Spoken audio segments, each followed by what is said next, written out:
Mahasiswa desak DPRD Buru dukung RUU perampasan aset. Ratusan mahasiswa yang tergabung dalam Cipayung Plus menggelar aksi demonstrasi di depan kantor DPRD Kabupaten Buru pada Kamis 4 September 2025. Dalam aksinya, mahasiswa mendesak DPRD untuk mendukung pengesahan rancangan undang-undang atau RUU perampasan aset sekaligus menyuarakan berbagai persoalan daerah dan nasional. Aksi tersebut mengusung 13 poin tuntutan, mulai dari isu nasional hingga persoalan daerah.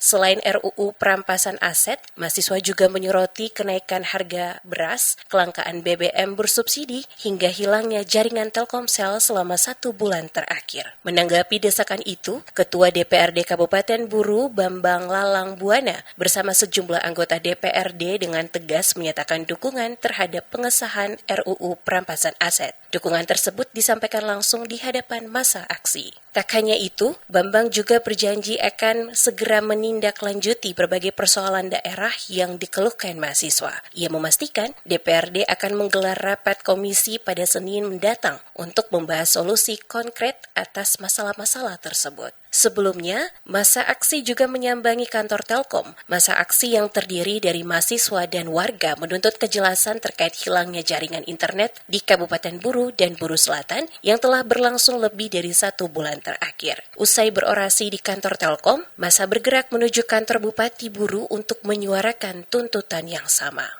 Menanggapi hal itu, Wakil Bupati Buru, Sudarmo, menyatakan pemerintah daerah telah berkoordinasi dengan pihak Telkom terkait persoalan ini. Ia menjelaskan bahwa gangguan internet diduga disebabkan putusnya kabel bawah laut Sistem Komunikasi Kabel Laut atau SKKL akibat kondisi alam. Ia berharap perbaikan segera dilakukan sehingga masyarakat bisa kembali menikmati jaringan internet dengan baik. Sudarmo juga menyebutkan bahwa pihak Telkom telah menyediakan 5 posko internet gratis, namun ia mengakui fasilitas tersebut belum mampu menjangkau seluruh kebutuhan masyarakat. Gangguan internet ini memang menimbulkan dampak besar bagi masyarakat, mulai dari terhambatnya aktivitas bisnis daring, kelumpuhan komunikasi, hingga tersendatnya kegiatan pendidikan dan akses informasi penting.